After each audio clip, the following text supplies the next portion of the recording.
Football, for the love of the game.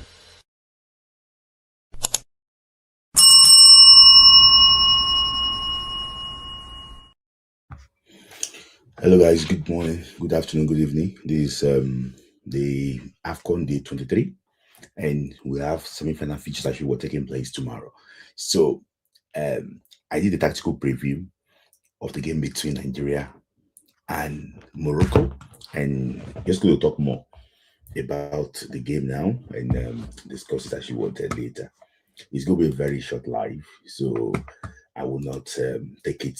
I will not make it too. It's not going to be too much, so that we don't have time. Apologies for coming late. It was due to few things. So I do this thing quickly and leave. So thank you guys. I know that people have been asking me.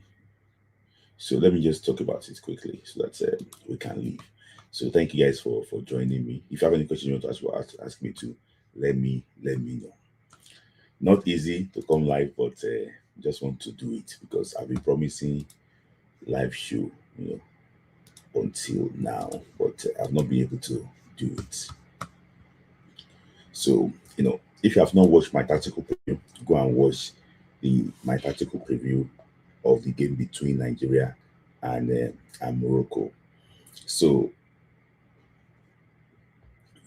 no, Nigeria and Morocco is not the only game that's going to be played tomorrow. There is also Senegal against Egypt. That's a very, very dicey game. Very, very difficult game. In case you don't actually you don't know anything about that.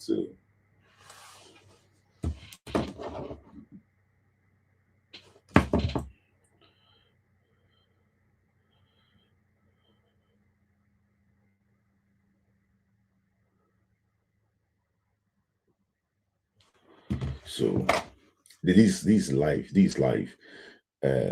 This is live, Adiola. I'm just coming. It's live. So there's nothing to discuss more than to just talk about the Morocco game. Then so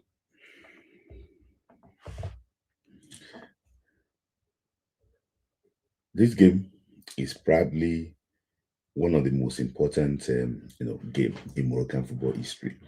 The last time that Morocco played in the semi-final was 22 years ago. In 2004, they won. Oh, this go my man. Congrats to Sonny, NNL to Bundesliga in 2 years.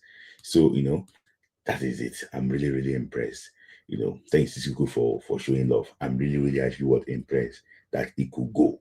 So this is like a motivation for everybody in the MPFL that this move can happen. Can you see Slovakia? And when I saw his scouting report, it was so brilliant. Like, this is a guy that could be in Super Eagles by 2027. It could be in Super Eagles straight away. If he performs well now, don't be surprised to see him playing in the AFCON qualifiers in September. What's this thing? So Nigeria have been playing Morocco, not today. Nigeria is not, thanks to you, I was hoping that we're going to go to Morocco together, but I didn't have any plans going to Morocco. So, but no wala. So, thank you, Okoji. So Nigeria have been playing against against Morocco, and I'm just going to focus on the recent one.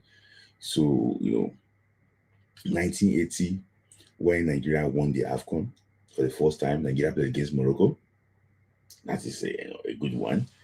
In 1983, what's it called? In 1983 too, Africa Cup of Nations qualified, Nigeria was won then. In 2000, when Nigeria actually was hosted and Nigeria went to the final, Nigeria played against Morocco. And so I think that's in 2001, 2004. Nigeria went to the semi-final. Nigeria lost to Morocco 1-0, and Morocco went to the final that year. I think it was Mustafa Hagi that scored that only goal for Morocco. So the history between Nigeria and Morocco is not like Nigeria and Algeria. So it's not as if Nigeria and Morocco we've met in like a meaningful match. Let me just put it that way.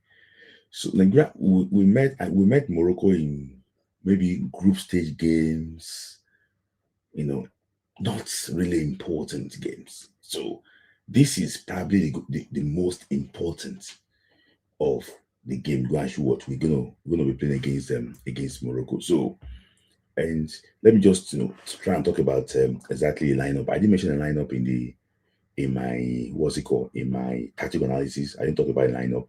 Let me just quickly talk about you know the lineup. How I think the team we actually we line up.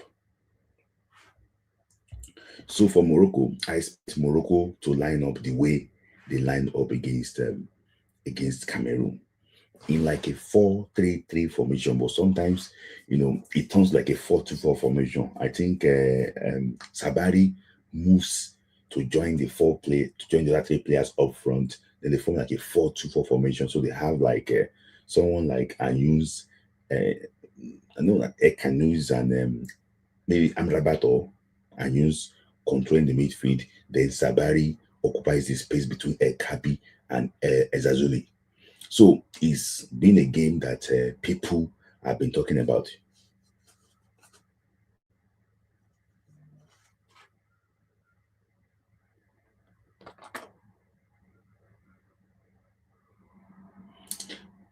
Abu Ban, because of Super Chat, I will have responded to you, but you didn't put Super Chat there. Put your idea, I will respond to you. So, um, so let me just talk about how I think Morocco will line up. So it's going to be like a 4-3-3 on paper. I think against Nigeria, it might be slightly like a 4-4-4-2 against Nigeria. So I don't expect that the two. I expect that they want to dominate the midfield. So in the back line, I expect Hakimi, Aguad, Messina, and Mazraoui to start. In the midfield, Bono to be in goal. In the midfield, Ekanus, Anush, and actually and Sabari to be there. And I also expect Brahim Diaz, Ezazuli, and El Kabi to be up front. So that's what I actually expect them to actually to be. So I don't think there's going to be any changes here. I'm not sure about maybe Amrabat is fully fit to start the game against Nigeria. If he's fully fit, the coach can actually take that gamble. But based on the report I'm actually hearing, it might not be fit enough to start. So the major transfer leak is that Ekabi movement is very good. He drops back, he moves back and forth just to make sure that Ekanus can actually find him and things like that. So it's a team that I don't know why I'm just confident. I just think that if things go well for Nigeria, it should be a game that Nigeria can actually easily win. So what I think Nigeria, I don't think Eric Shell will change his tactics because of this game. And it could go either way. In the last AFCON, Jose Pacero stuck to his tactics. Took it to the semi-finals. But when it goes to the semi-final, Hugo Bruce find out how to tackle the tactics. Then we won narrowly, but in the final, Ivory Coast, studied us very well and actually won the trophy. So it's both ways. So I'm pretty sure Morocco are working hard. But guys, go and write it down today. Morocco will look for a way. Morocco will look for a way to win fouls near our area and try and score through set pieces. I don't think Morocco will want to do anything too difficult. They just want to dive. They will dive and try and get set piece very close to our area and score. That is what they were trying to do. So, in my own opinion, I think that we need to actually avoid the set pieces actually very close to our area. So, what is again you actually expect? See, the physical battle between Messina, Osimhen, Ako, and Aguad. I expect Nigeria to win that physical battle. So it's just going very tough. It's going very tough. So let me just talk about issue contest now. So yes, Amrabat starting tomorrow with the other Elsa guy. White Sabari moves in the middle alongside Ezezuli. Okay. So let me just talk about history quickly now. So when have we faced host country before, and how was the result like? So in 19 in 1990, we faced the host nation in 1990, and we lost. We lost both games. We lost 4-1 in the first game, 5-1 in the first game, and actually what 1 in the final. We faced the host nation in 92. We won 2-1. In 2000, we hosted. In 2002, we faced the host nation. That was Mali. We drew 0-0. In 2004, we faced the host nation in the semi-finals. In 2004, we lost on penalties. That was one of the very difficult atmosphere I've ever seen in Nigerian football. And those that covered the game as journalists, they were just praying that Nigeria should lose the game because the atmosphere was too intimidating. They were not really sure of their safety. They don't know. So those that were there, they were the OGs. I don't know. Okay, Larry Zamji was there. The OGs there were just praying that Nigeria should lose the game so that everybody can go back home in peace. So we lost. We lost in Tunisia. So in 2006, I don't think we faced the host nation. It was Egypt that hosted. Actually, they won the trophy. In 2008, we faced the host nation. That was Ghana. We lost in the quarterfinal. So our result against the host nation have not been good. Have not been that good. In 2010, in Angola, did we face the host nation? I think no, we faced the host nation in Angola. So 2013, South Africa, we didn't play against South Africa in 2013. In 2015, we didn't qualify. 2017, we didn't qualify. 2019, we didn't face the host nation. And 2022, we didn't face the host nation. So in 2023, we faced the host nation. We lost. So our record with the host nation in the knockout stage is 0. Let's be honest ourselves. So if Nigeria will beat the host now, that will be the first time that we'll beat a host nation, AFCON host nation, in what's it called? In the in knockout stage. So the record have been different. If we're gonna beat Morocco tomorrow, that will be the first time that will beat host nation. I hope that it starts tomorrow. Let me take some quick super chat quickly. Where I want to say that I just hope Lukman Akko can take advantage of Hakimi overlap. Yes, I hope that too. I said that we need to stop the overload on the right, no free kicks around our box, and force them to play out from the back. So Mazraoui, we can actually lose the ball. Okay, that's actually what that. So we need to be mentally prepared. Why do you think that we always lose to the host nation? Why? Why is it like that? So there's never been a time that we have faced, host nation in knockout stage, and we actually won. So I hope that things will change. Even when we had chance in Ivory Coast to beat Ivory Coast in the final, we lost. We lost. I don't know, maybe it's a mental thing, but the same thing happened to the Super Eagles of yesteryears too.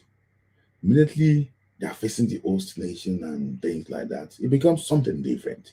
I think it's just mentality. Maybe, I don't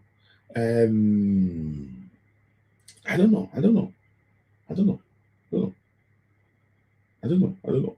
I just hope that things actually will change tomorrow. So it's not going to be easy. It's not going to be easy. So I don't expect any changes from Nigeria's rules, from the Nigerian lineup. I don't expect any changes from the Nigerian lineup. And let's see exactly how the actually will go. So it is mental and the crowd pressure. Okay, I agree with you to the crowd pressure. But I don't know if you guys have watched the podcast before, Super Sports podcast, and it was Sean Bartlett and 2 other guys talking about the game. And there was they were talking about how they were trying to pick the goalkeeper tournament, the midfield tournament, the midfield tournament, the what's it called? the striker of the tournament. When talking about defender of the tournament, they mentioned that it was Kevin Bassey. And there was this stat I heard. I don't know how true it is. So one guy said it that Nigeria goalkeeper Stanley Wabale have not made any save since the first game against Tanzania. I was surprised that he has never made any save at all since the first game against Tanzania. He didn't make any save against Mozambique. He didn't make any save against Algeria. He wasn't in goal against Uganda. He did not make save against Tunisia. He only made save against Tanzania. To tell you. So, there were even argument between who was better between Kafin Bassi and Ajayi in that podcast because it was like the two guys in Nigeria. In the midfield, they picked what?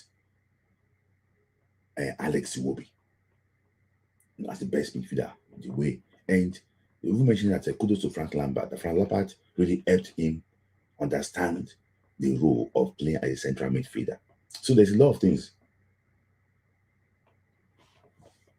So up front too, Victor Osimhen, so it's a lot of things. We just hope that by this time tomorrow now, we already know the scoreline if it didn't go to penalties between Nigeria and Morocco. And one guy, I maybe you know Zaha, he's a Nigerian journalist. He said something that if Nigeria score between the first 10 minutes, score in the first 60 minutes, Nigeria will win. But if Nigeria cannot score within the first 60 minutes, Nigeria will not win. He mentioned that. I was like wondering, why did he say that? Because he believes that the high tempo of Nigeria that we play, we might get tired towards the end of the game. And when we get tired, we will not be able to control the game the way we used to control it. And that might actually lead to what? Nigeria, not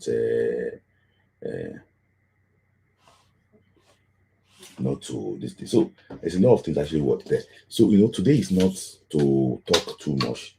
So I meant to call my guests, but my guests are very busy. I don't know, maybe Henry is here, or Ayrton is there for them to come and do their preview. If Ayrton is here, please, you can just come on if you are free, and Henry, yes, if you are free. I want them to come and ask you what talk about their prediction for the quarterfinals, for the semifinals. So I'm going to give you time, guys, just to join because it's going to be a very short live. I don't want to. I have a lot of things to do tomorrow, just before the game. So I just want to make sure I keep it tight and easy. So the link is already posted actually was there. So guys, if you don't have any questions, you can add super chats to it, and we'll talk about the questions. So tell me about the history of Nigeria. So Nigeria as when Nigeria has faced an host nation in the second in the semi-final once, and we always actually what to use. So what's your take? What's your take on that? What's your take on that? I hope history will actually what Nwabali is not suspended, please. He's not suspended, please. The link is there. Guys, if you want to join, I post the link there. If you want to join, let me know and join very quickly so we can just air your thoughts. So looking at Eric Shell, what I see, I spoke to Eric Shell, and I don't know, maybe I just put this thing. I spoke to Eric Shell, and I had some private discussions with him, just before.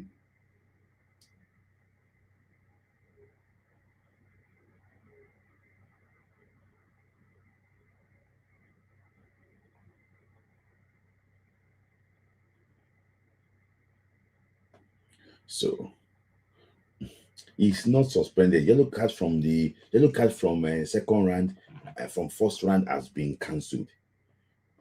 Michael Adelami.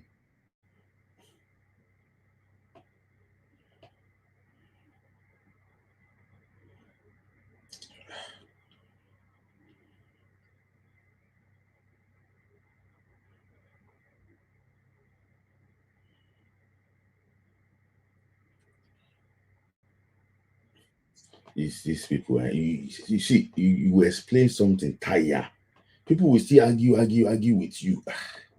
Hey, You explain. Okay, he's suspended. Suspended.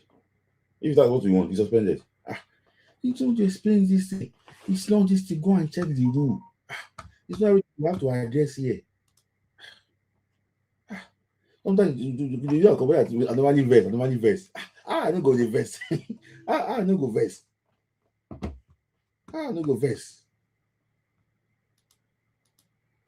I don't go. I don't go vest. I don't go vest.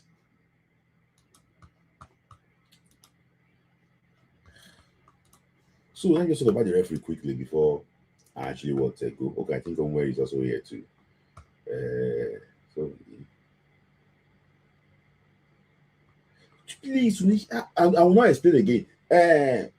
Just hold on. He's suspended. Yes, that is all. He's suspended. Just put it there. Michael Adelami is suspended. Don't add anything again. He's suspended. So this is the conclusion of the referee. So you can see that Daniel Lai is from Ghana. So a lot of people have been asking questions about this referee. It's been showing bad omen, but let's see exactly how the thing actually was. Go. I don't want to take too much time because So like I said, when people talk to me about Eric Share. So look at this now. Look at this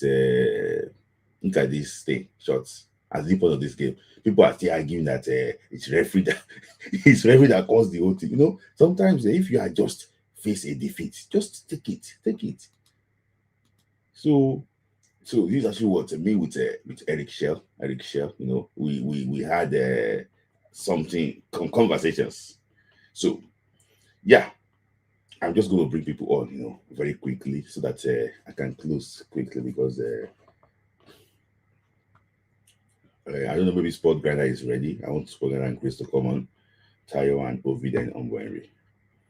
So Sport Grinder, are you ready? Okay. So Moroccans may crack under pressure like Brazil against him resistant. So when Sport Grinder is ready, when you are set to let me know. Okay. Are you ready? Yeah, I'm good. Okay. So I don't think we have issue with any issue with audio now because I'm back to my base. So No, you're back today, so you should be I'm good. back to base. So there's a quick live today. I didn't want to record it again because of the game is tomorrow. Yeah. So let me make this quick, man. Tomorrow, I don't know, I'm very relaxed about tomorrow's game. Actually, worst comes to worst, we lose. We play third place match. At least we play 7 games in the competition. But I'm very, very positive for that game. I know people have been flying around our record against hosts, in competitive games, in knockout game. We've played 5. We've only won 1, and that one we won was not even consequential. It was third place against Mali, but it doesn't really matter. I think we're very strong. We're going to. I was having a conversation with my friend. He's like, how can we deal with Hakimi? I'm like, Hakimi attacks seem like Nuri, and Nuri ended up defending. There's a way we set up. We push you back. I've watched that game 6 times. I've watched the Nigeria from beginning to end 6 times since that Saturday. And the pressing of these guys is unreal. It is very, very, very unreal. I don't know how we can cope without Ndidi because Ndidi is a very key part in winning the ball, I don't know how Onyedika would do that, but the fouls outside our area, not close to. He fouls high up the pitch. Yeah, he fouls in the center pitch or in your own half, in the opponent's half before anything comes. I think this is a system. I want to believe Onyedika will do the same thing, but Onyedika needs to watch his legs. I know sometimes he goes in hard on ankles. Any mistake tomorrow, they will come out with red card, so he has to be very, very careful and play safe. But I do think, I don't know why I have this feeling that Onyedika may play a very big part. You know, a goal scoring midfielder. I just have that feeling that guy will do Chris is something laughing. tomorrow. Eh? You No, know, no. Linka is a Chris Lines. Yeah. Yeah, but I'm very, very hopeful tomorrow, you know, but I'm just relaxed. You know, it's not easy playing a host. Let's be very sincere. And this is not like a weak host like Gabon or Equatorial Guinea that we're hosting there. This is like a solid host, Mm-hmm. like Ivory Coast kind of host that they know how to play. They have a good team. You know, those kind of hosts are very hard to play against.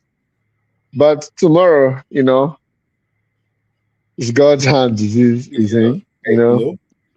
you made mention of how the team. It was me to have rewatched the game, but not 6 times because I was also watching Morocco too.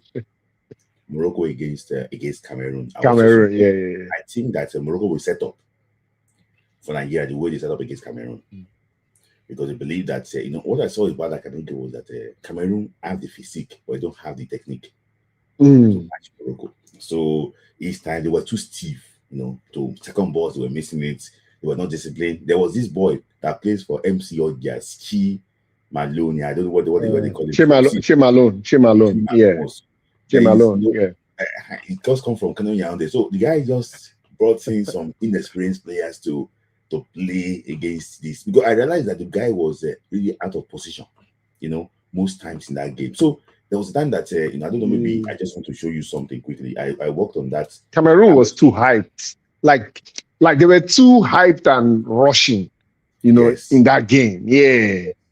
So I just want to show you something quickly. That was I was so embarrassed the way Cameroon dealt with this ball. I was like, what are they thinking? And I was just, what are they thinking? At this point. So just look at this. Look at 3 players. Oh yeah. That's a big space for Hakimi now.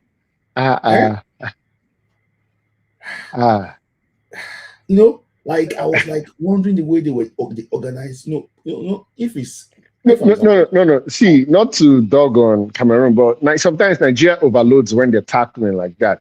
But the thing is that Nigeria knows how to position, and they will win that ball in that scenario or block the passing lanes. Yes, that's the thing. Yeah, before Hakimi will get to that ball, Bassi will likely close him down a lot.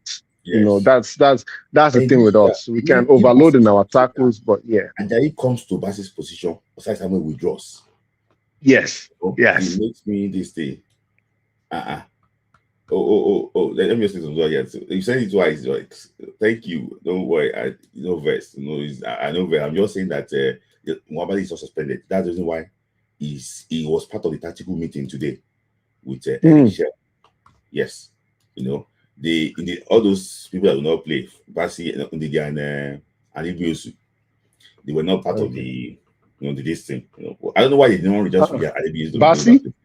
No, Bassi? Ndidi and Alibiosu. Okay. Alibiosu. That's the only one that was not really part of the tactical training. So, wait. So if Osai injures, so Alibiosu is not in frame to get a game? No. So his competition is kind of ended now. Yeah, he's going for the final. For which final?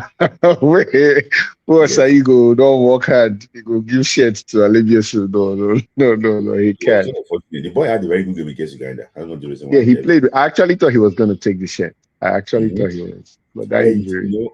Another thing I wanted to just mention, is that I sat beside Kevin Bassi. But in the first half, Kevin Bassi was defending in front of me like this. Guy. Then Aguero. Say Alex Iwobi was dropping beside Kevin Bassi. In between, yeah. Alex Iwobi was controlling where Bruno should be. No, stay, Bruno. Wait, Bruno, don't move. Just stay there. Yeah, no, you see, Iwobi go. If Iwobi is not a coach at the end of his career, after football, Sabio, the guy was organizing them. That area, him and Kevin Bassi, organizing them, making sure. See, Algeria look like safe. After 10 minutes, they stop shouting. These supporters. And that's what I think will happen tomorrow. I think tomorrow Morocco would want to come at us from the first whistle and have the fans shouting so that they'll be in the referee's ear and everything. Mm-hmm. If we beat their press easily and create chances, they will retrieve. They will go back. If not, it will become an embarrassment. Yeah, but I know that first 5 to 10 minutes, they are going to come at us with everything they have. Everything. Mm-hmm. They will come at us. They will test everything. But if we are able to beat them, knock the ball around, and release our attackers, they won't try it. They won't try it again. They'll just calm down and say, let's play our regular ball. Yeah. 2 questions for you before you actually go. Somebody said that this might be like the World Cup semi-final between Germany and Brazil. That's everything just went down. No, I don't think it will be embarrassing like that. But if we're going to win tomorrow, we're not going to win small. We're going to win well because Morocco will, because they are hosts, they will have that pride. If we score first, we're going to likely run over Morocco. But if for any reason that Morocco contains us and like, you know what, let's wait till their main guys start getting subbed out. If Morocco holds us to a draw to 70th minute, 75 minutes, I'll start getting worried. The game will start slipping away from our hand easily. It will start slipping away from our hand. So we are to win this game. If we score first and they start coming out a lot, I expect us to win them like 3-0, 3-0, because they will have pride and want to keep attacking. Yeah. Who will you start? There are 2 people that are just to start. Is that Simon coming for Onyeka? Then Onyeka stays in his position, or Onyeka coming to replace in the place, and Onyeka plays in his position? No, the only change I will make is Ndidi that is injured. I'll start every other person. And play Onyedika. Simon to replace Onyeka in second half. No. Onyeka will now play in this position. Do you agree with that? No. Well, didn't you watch the second half when Simon came in? Our threat died immediately. We didn't have any outlet to score. Like you see, okay, if you watch the first half, you saw how we were flowing before the changes. You saw how quick we were moving. The moment we made our subs, like once the ball got to Simon, the game just died. It just drops. Like he would just hold the ball and roll it at the touchline.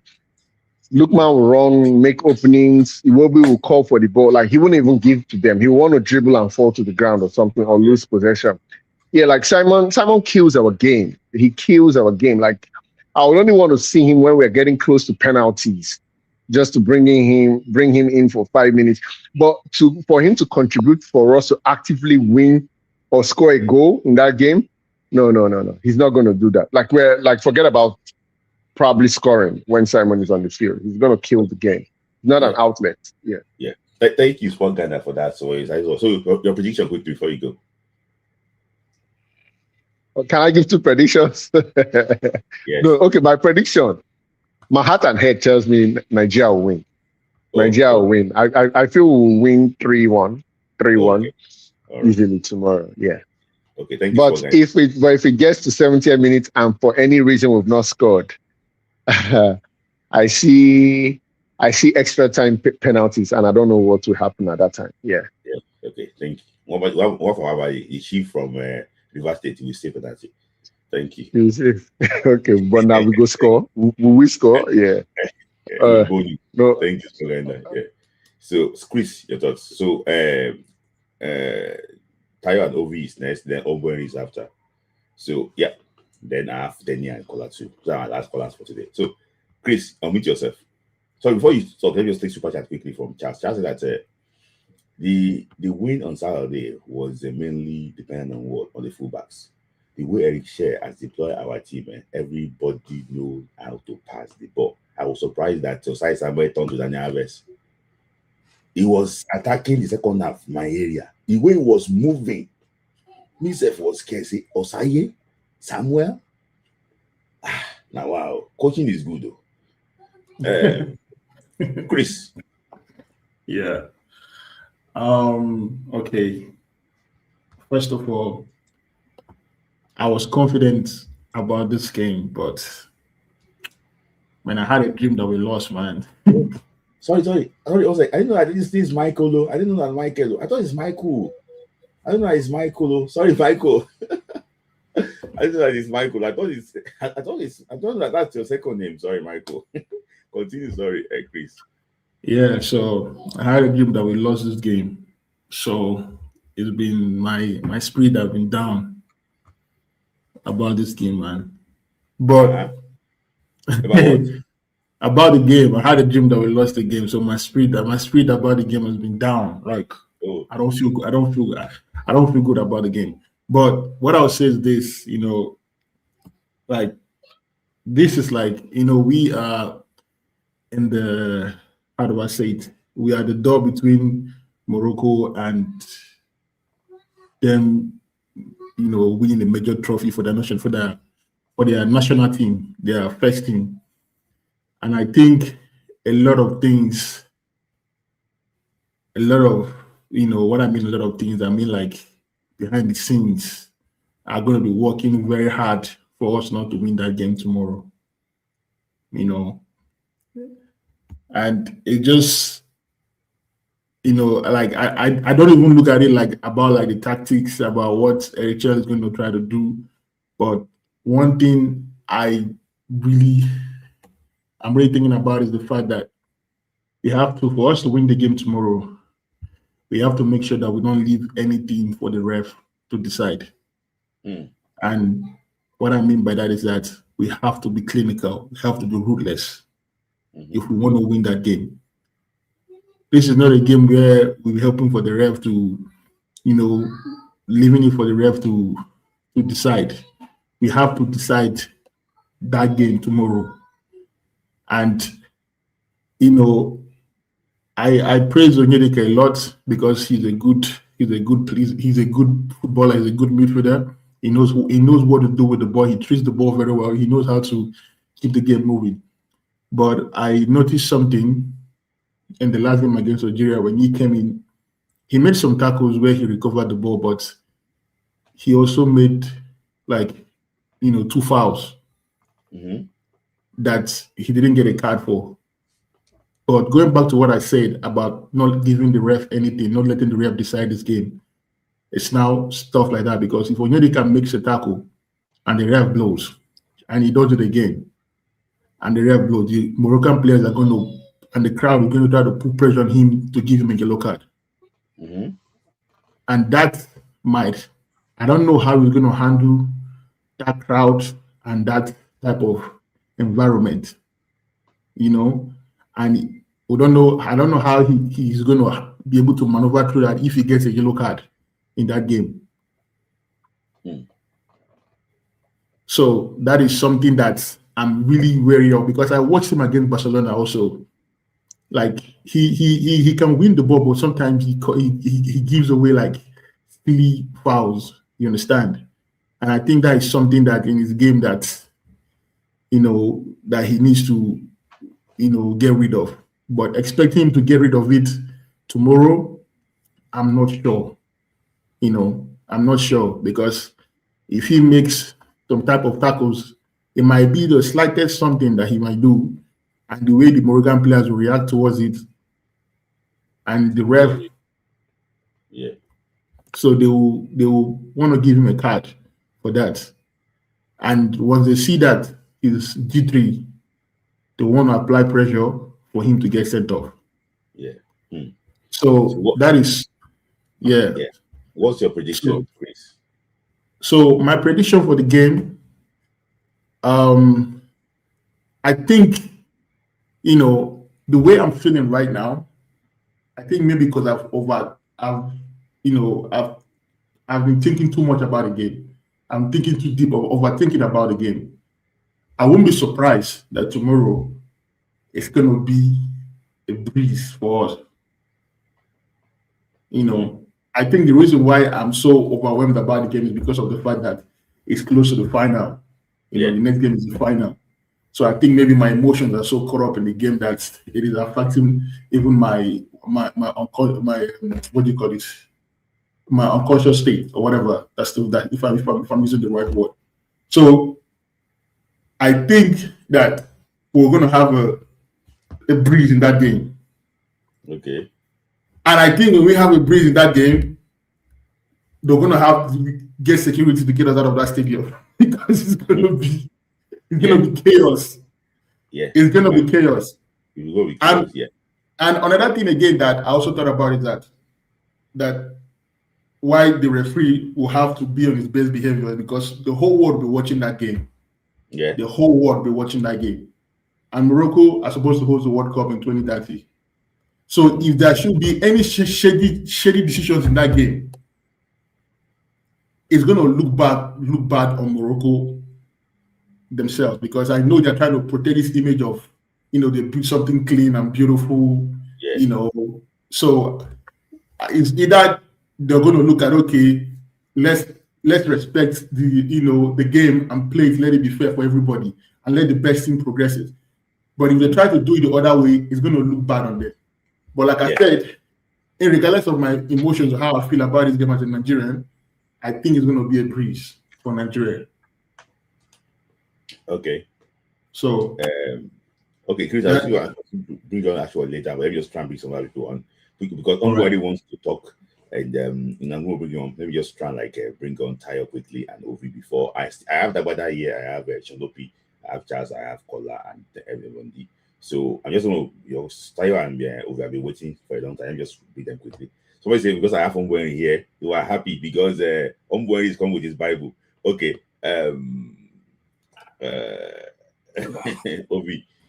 Ovi and yesterday. So Tayo, let me hear from you quickly here. Hello, can you hear me? Yeah, I can hear you. Yeah, thank you very much. It's my first time of coming on your show. Do I follow you every time? Thank you for this platform and the opportunity to speak. All right. I must say that this match is said to be the toughest we're going to be having in the AFCON. But the truth is that by God's grace, we win tomorrow's match. The final is still going to be seen to be tougher because the nerve of what has happened to us the last time of losing is going to happen to us again. And we're still going to likely face a North African side or potentially, let me put it that way. So I want us to know that every time we face the North Africans, it's usually very emotional and tough for us psychologically. Truth is this, we are now downplaying what happened with Tunisia, but I can say that a lot of us had palpitations going to that match. But somehow those boys did the work, they made Tunisia look rubbish and, got the results. Same happened with the last match. In fact, let me tell you the truth. I told my son that Nigeria was going to lose. I was afraid. Truth. But the boys, they rose to the occasion, they did what they needed to do, and they got the point. But the difference in the dynamics this time around is that we are playing hosts, which is going to add some other factors. We are Africans.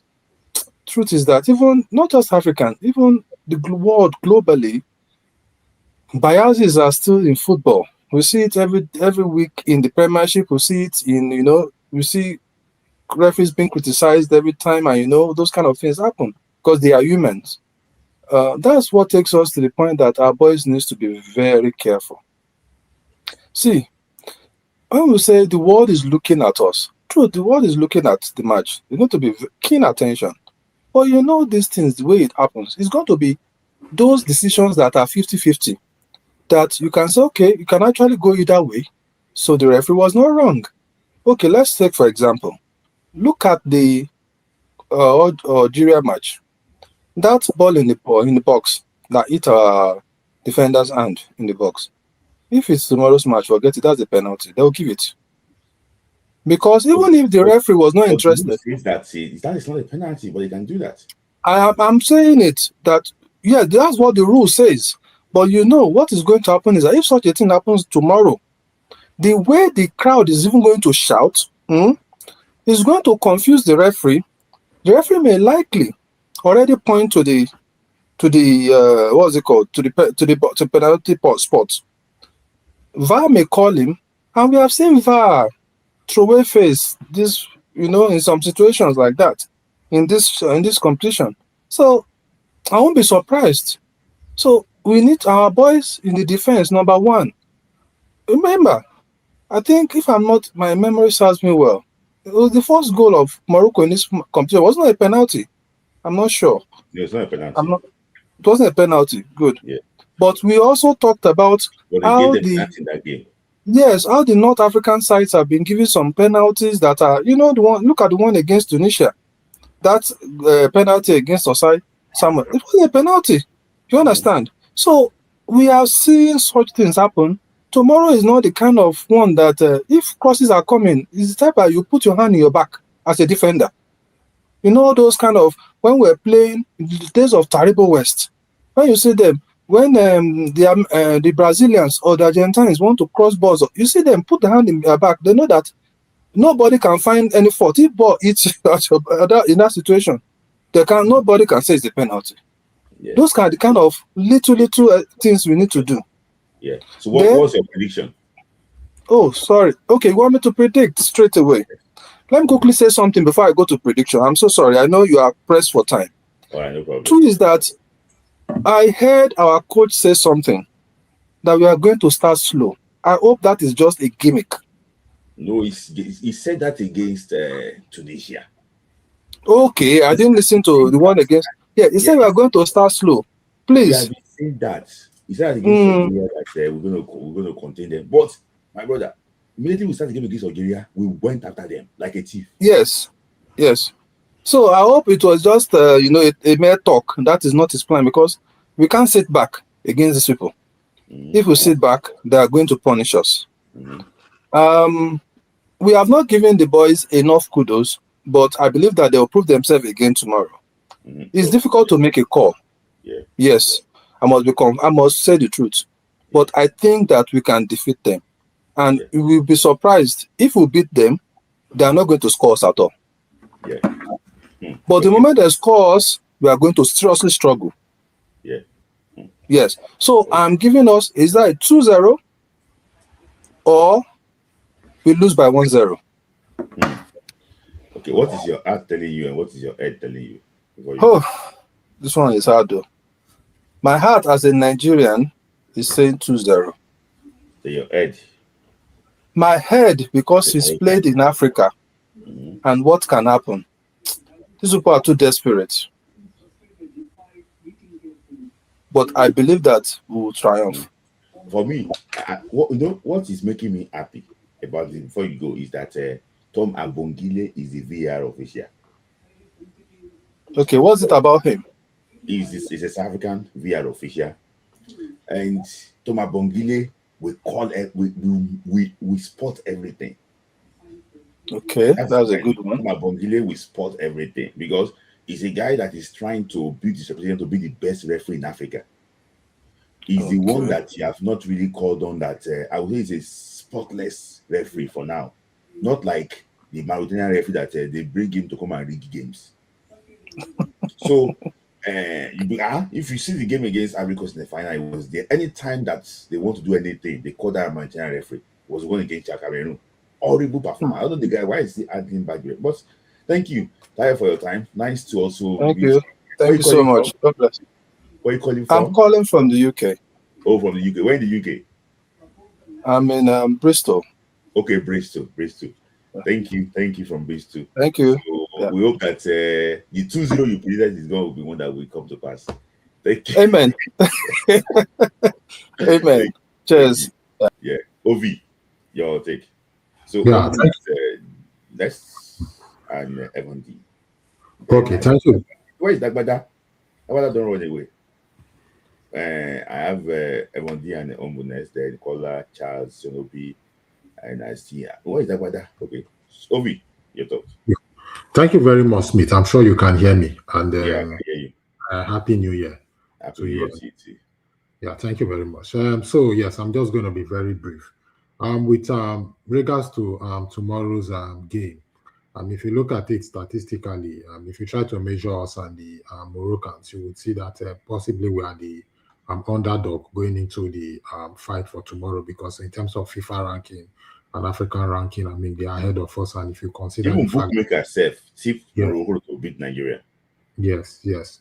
So if you look at it in that way, even they qualified for the World Cup and all that. So yes, I would say we are actually the underdog going into tomorrow's game. And a lot of factors are also going to work for Morocco tomorrow, because they have the fans, they are the host, they're looking forward to this tournament.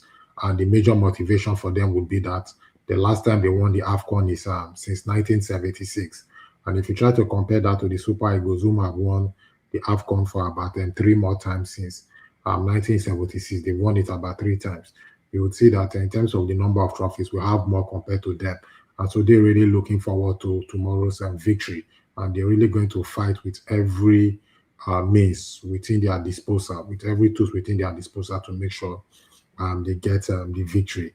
And if you also look at what they've invested in football, and then the CAF system, and then there's what we call the 12th man, which is beyond the 11th players playing on the pitch, which is also going to work to their advantage as well.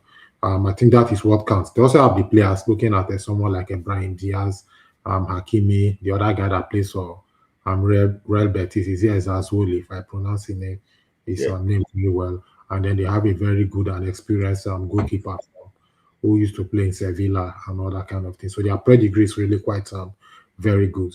But I think for the Super Eagles tomorrow, one thing that have really caught my attention and has really impressed me about the team is in terms of the character of the team and how we play. Now we can see that there are moments that this team has left. I mean, since 2000, I would say since 2000 or 2000 and something, I can't really find myself trying to remember some of the Super Eagles great moments. But if you look at this particular set of Super Eagles, I mean, you would see that there are some moments that even for years to come, with the style and character with which they play, you will still see people still remembering some of their great moments in terms of some of their goals and some of their moves. And I think one of the advantages the Super Eagles get, and I don't know if you agree with me, I mean, most times I think we try to downplay what we have, right? Imagine we are Nigerians and our opposition have someone like Osimhen, Lookman, and Paco Adam, and they are coming to play us. I'm sure a lot of us will be really very frightened. So I think when I look at the Super Eagles attack, I think the attack is, I would say, is there's a lot of firepower in that attack that can do a lot of damage. And I think that that is unarguably the best attack, I would say, so far in terms of the in terms of this AFCON that would really do a lot of damage. So I would say we have a more better advantage relative to Morocco in terms of the attack, if we are to harness the potential of the attack. And then just my last point again, there's what you talked about Onyedika, and then you did mention a name. Is it Moses Simon or something? And I think I would not agree with that name, Moses Simon and Smith, with all the due respect. No, because that's what that's what the blogs are reporting. That's why I said it. Okay, because Moses Simon is not the Moses Simon we used to know. His pace has reduced. He goes on most of his 1v1 situation, maybe out of 10, maybe only 2 or 3 is successful. The remaining 7 of them is, after this AFCON, I will advise someone like Moses Simon to even probably retire from the Super Eagles. I mean, he's done his best for the national team. And I think, I don't know, it's up to Eritrea. We might see Chukwueze or Dele Bashiru or Onyedika. I think one of these 3 players. I don't really think if there's anybody that's going to come in place of Ndidi, it will not be more than any of these 3 guys, which is Bashiru, Chukwueze, and Onyedika. I don't really think there's anybody Shell is going to throw into the game for tomorrow, because the game won't use Nadi. No, it's a game for the big boy. I mean, it will not be fair to Shuku Unadi. Let's be realistic. If Unadi has been part of the group stage matches and he has been, there's what you call the tournament. He's not been thrown fully into the tournament, so you can't just go and throw him in this kind of big game. I doubt he's going to use Unadi now. Yeah, I probably see a Chukwueze, Onyedika, or Bashiru. One of these 3 is more likely going to start tomorrow.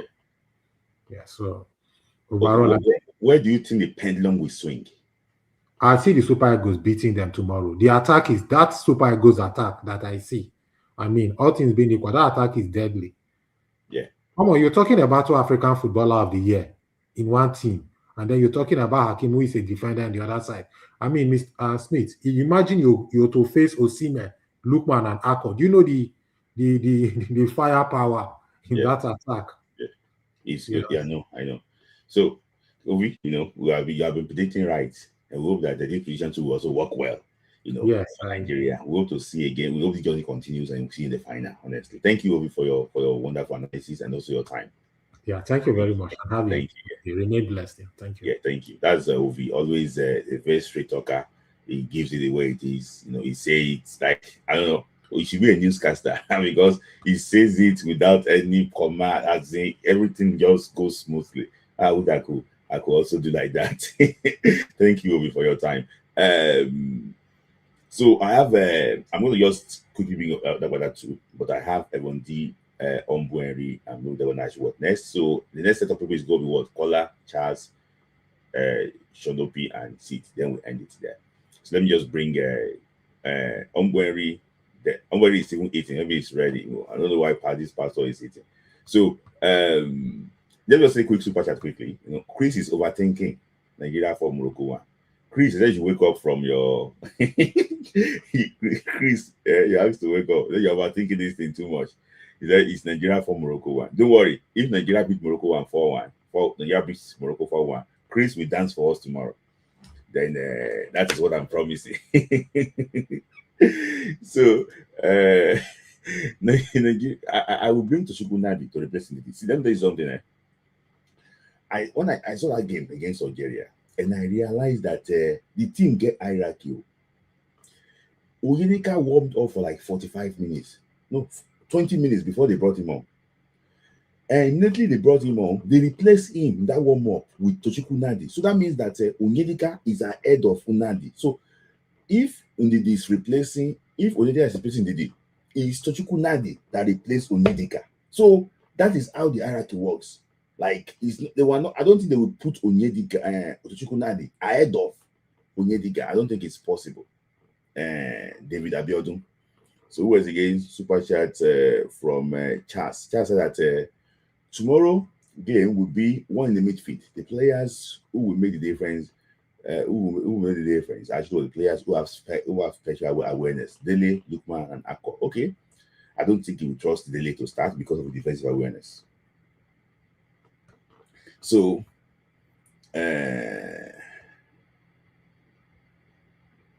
I've already put the link. That's the reason why I don't want to put the game so that I just want us to close quickly. There is 57 minutes. So I bring Ombueri on so yeah, I'm not about that. You're about to ask me. Serious hear from you quickly. I'm sure you can still sleep in my eyes already. Yeah, I just closed F. Me and you were wearing Nigeria jersey. Yeah. Maybe I ordered my Nike jersey from Nigeria. I'm waiting for final to wear that jersey. It's been a very wonderful run. The boys have been impressive. But tomorrow is going to be very tough. Okay, I also ask you, which game are you going to be watching? Arsenal against Chelsea, Nigeria against Morocco. The two where? Arsenal. One will be on TV, one will be on iPad. So the two. But which one do you think you'll probably be? You'll be shaking. It depends. So if Sky is going to be showing, hopefully Sky shows our match against Nigeria Morocco, because Sky Highlander. It's on Channel 4. Yes, Channel 4 is on Sky. Okay. But throughout the competition, they have been using Channel 4/7 to show it. No, and that's the only one that is not on Sky. Why can't you just register for trial? Smithlight, the issue is that particular one that is showing it is not available in Highland. Oh. We have the other Channel 4 channels. All other ones are working. But on the quarterfinals, it showed on Sky. So it's dependent on if Sky, because normally what I now do is I use VPN to UK, and so I've been watching AFCON on my iPad, except from quarterfinals. In fact, first match of Morocco's match, the first game, they streamed it on YouTube, Channel 4. Yeah. other games, they I don't know okay, third, like alternate third matches of the group stage. They showed it on YouTube. Others they been up more. So we'll see. We'll see tomorrow. We'll see tomorrow. But tomorrow is going to be tough. I think that we're not going to start as high intensity as we have started a couple of games. I think Chelsea will try to be more pragmatic. Yeah. Because he will know that we're playing not just against Morocco, but we're playing against the crowd. You also try for us to pick our moments. Tomorrow is very important for us to be clinical. We need to be very clinical tomorrow. You see one chance, you have to bury it in the net. Tomorrow is not a day for dilly-dallying. And one thing I also like is we have moment players. Players that stand up in the moment. Especially Lookman and Victor. The moment when the occasion is loud. Those two. Let's look back. A Europa final. Lookman. Osimhen too. I don't have so most of our players or some of our players, the crowd will not be an issue for them. They have played in larger crowds. Crowd will not be an issue tomorrow. It's just we need to be razor focused. I think my worry tomorrow is more of Bruno Yemachi and Onyedika. We need to be very careful with fouls. We need to be very careful with our tackles. Bruno was fouling a lot, against Algeria. Yeah. We need to be very careful with our tackles. There should be more of tactical fouls than actual fouls. Tactical fouls. I know Bassi will come up to the occasion, but he also needs to be careful. Because the referees, I feel like any little thing, I think it's going to be like that Nigeria Tunisia of 2004. We scored first. Did they score first or we scored? I know we should score penalty. But that game, there was no point in time that we're controlling the game. No, but towards the second half, I remember when they brought in Ikedia, we started controlling the game, started creating chances. No, we controlled all three almost. Well, we scored first from the penalty. Kanu won the penalty. They also scored from the penalty spots as well. Where Jaziri. So, funny enough, the guy also did the same thing in 2006. They also won another penalty. We played them in 2006 as well. Yeah. So, okay. What are the key battles and what do you think the pendulum will swing? Key battles. I can. You will not see Hakimi push very high tomorrow. You see, Hakimi will not attack as much because he knows. And our counters, they will try to Mamaki will be tomorrow. They will try. I'm sure they will try and Mamaki tomorrow because now the spotlight is more on Iwobi. Throughout the competition, there's not been a lot of spotlight, but after Algeria's game, there's been a lot of spotlight on Iwobi. So, AFCON needs to also drop deep a lot to help, especially the midfield, because they want to try and outnumber us in the midfield. So we need to try and overload our midfield, create some overloads and create some underloads. Just like the goal we scored against second goal against Algeria. We overloaded our midfield, and by the time we were attacking, they had already drawn so much out, and we just need to be careful tomorrow. Before I go to your prediction, people talk about how Iwobi is so important in this team. Against Uganda, Iwobi did not play that game, but we created chances upon chances even against Uganda that day. And that means that this team could have plug and play. I agree. And I think the plug and play for Iwobi so far in this tournament has been Chukwueze. Yeah. And Chukwueze has been saying in Iwobi's vlog that the day he wins man of the match. Maybe tomorrow will be the day for Chukwueze to win man of the match. Yes, and when you wait, so yeah, I know that. Let me ask you a question now. I know that people have been talking about. So I don't want to put comments. I just said that you want to watch Trophyless Arsenal to play tomorrow out of Nigeria. That is what you're going to be watching. I don't believe that. I think you're going to be watching Nigeria. Oh, that's what Mr. Didotun said. Yes. So where do you think the pendulum will swing? Oh, it's difficult to call. My heart, I like my wants Nigeria to win, but I just have this sneaky feeling that we might see a 2019 again. 2019 again. But after 2019, we're never good though. That much. Though. Yeah, we're never good, but we smuggle, and I don't trust our keeper. Remember that, okay, goalkeeper, yeah, you're right, because the goalkeeper could also be a big problem. See, I just hope that we don't end up using Uzo in the final if we qualify. Because the way it is, this guy can get yellow card. Because yellow card that he got against Algeria, I was like, at that post, this guy now, if you see this guy, if you don't show everything though, this guy is like a chief. He will be like, say, he's the father of everybody. If Algeria comes to this morning, he will fall down, he will do so many things to wait. He has been wasting time for so long. I was like, this guy should just be very careful. And that yellow card for Ndidi, I was really upset because they were trying to take Ndidi out. I don't know the picture, they didn't show it on camera. The referee asked him to go onto the side. He couldn't walk properly because he was moving slowly, but because Algerians were pushing him, it was like, you leave me now. The referee gave him yellow card.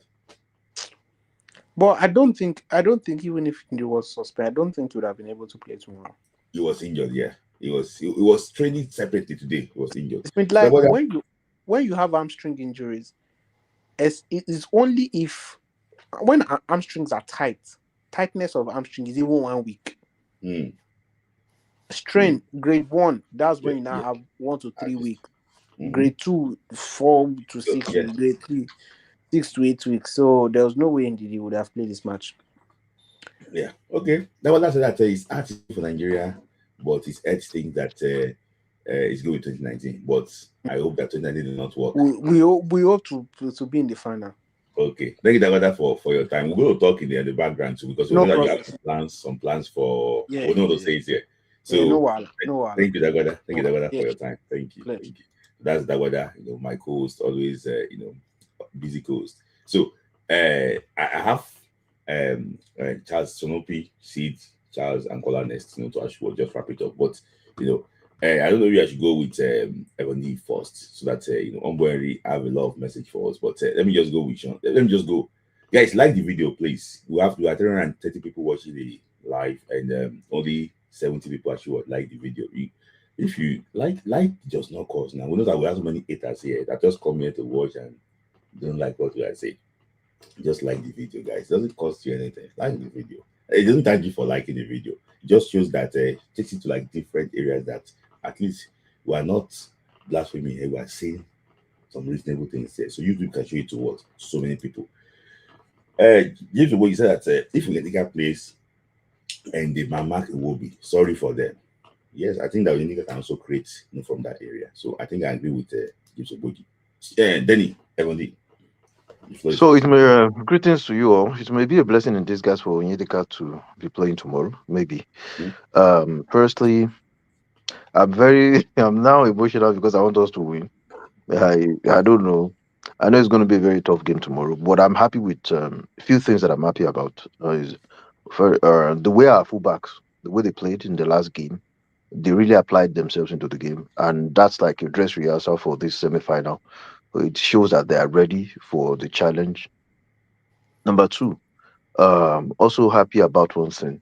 The coach has been through this phase before because as a manager, though not with Nigeria, Mali played the host nation in a very tense environment when he was managing Mali. Unfortunately, he lost that game. And even the bulk of our players too, they played the final against the host nation. So they already have what inclination of how playing against the host is going to be like in that kind of game, in a semi-final game.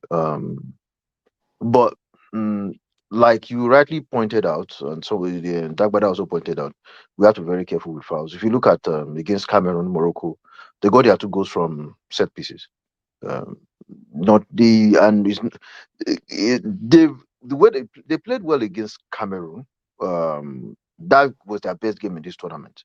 That was their best game in this tournament. But again, you look at their Cameroonian team that is just with a new coach trying to sort out their one or two challenges. I realized that when they started the game early, sadly, the guy that plays for Watford got injured. Chamadu, I think, yeah, he got injured, and I think they didn't set up well. It's a different case with our own team.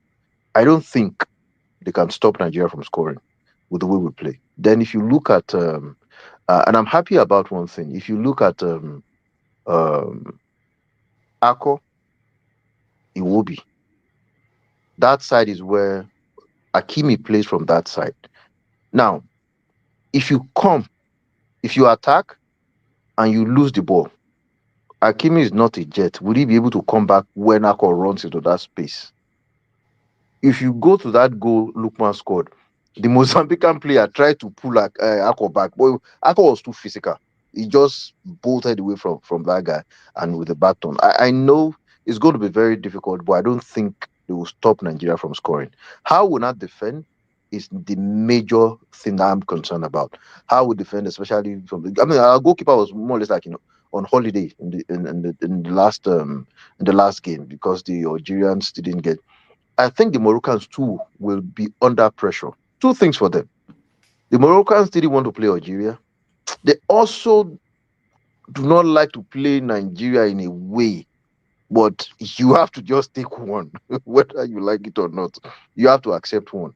Now, they'll realize, they may be thinking, especially their fans after the game, that maybe we should have even played this Algerian team. Look at the way they played against Nigeria. They didn't really do anything. Maybe we should have played, because Nigeria also saved the country a lot of security, because if they had played Algeria, it would have been because of their fans' trouble and all that. But by and large, you've got a very solid team.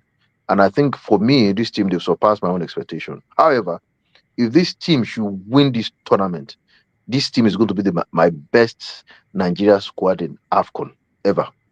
Because, yes, it's going to be my best Nigeria squad in AFCON. Very knowledgeable. I've been watching football for decades.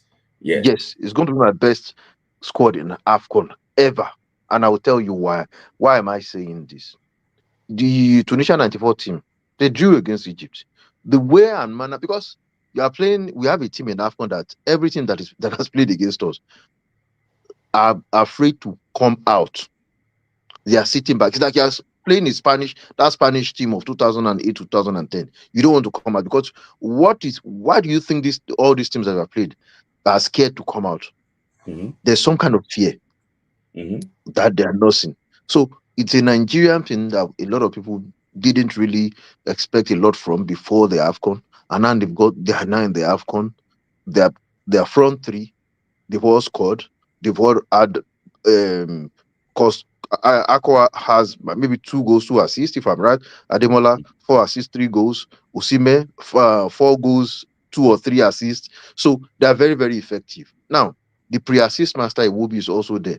So as the front three can assist, so as even the one that plays in the middle, they can also assist as well. And if you look at it, tomorrow Onyedika is going to be playing. He's a midfielder. He has scored in this tournament. Iwobi is going to be playing. He's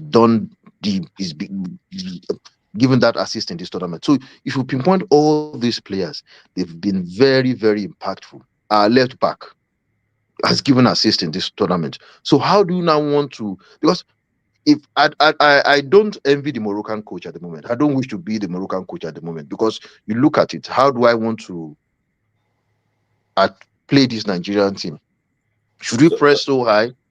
So everybody, just give me one sec. Sorry, give me one sec. This Kevo 7 fool. I don't know what to say again. I called him Ove, and he said yes. What is your problem with me saying Ove? I say Ove. I said he's accepting. He knew that I'm not from Morocco, but at least I'm making an attempt to pronounce his name. He just want to cause trouble, careful fool. Sorry, continue, everyone. Some people are So just here to yeah, I'll be looking just at I'll be looking at the Moroccan coach, Regrag. How do you now approach this team? Because if you look at the Moroccan team, tell me how many players have been that outstanding. They played against Tanzania. What the Tanzanian team did, they didn't.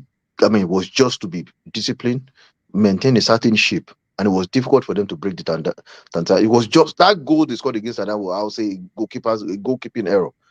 Mhm. They maintain that shape, but you are playing against a very different Nigerian side. They have not faced this attacking threat before. And we've been tested in a way. We've been tested by Tunisia, been tested by Algeria, because you can't, the Algerian team, they are no pushovers. They've got good players in that their team. They played against a very physical side in Democratic Republic, and they won that game. And this Algerian side played against Nigeria, and they were like almost anonymous in the game. So the Nigerian team, they've been tested in a way. Tomorrow, the only thing that will probably defeat the Nigerian team tomorrow is their mentality towards the game. Is they are applying, say, okay, this game, we don't really care that we're playing against the host. That is what is going to stop them. But will they stop us from scoring? I doubt it. It's going to be very, very difficult for them to stop us from scoring, because Akko can score. He has proven that in this tournament. Lukman can score. He has proven that in this tournament. Osimhen can score. He has proven that in this tournament. And I say something. I feel like defenders in this tournament, they have a little bit of fear whenever they are playing against Osimhen. I feel that from they have anything we are playing, they have this kind of fear. I saw one after the game against Tunisia, one Tunisian this posted. They say, "Can't forget." Say this Osimhen is just different. See, since Tunisia they've been playing, he's never seen a striker overrun their defenders like that freely. So he was even saying, the guy, why is he even playing for Galatasaray? That story, this guy is bigger than Galatasaray in so many ways. If you leave the club, he's just wasting his time there. That says a lot about so. Tomorrow is going to be a very tough game. I want Nigeria to win, whether in whatever way. I want Nigeria to win.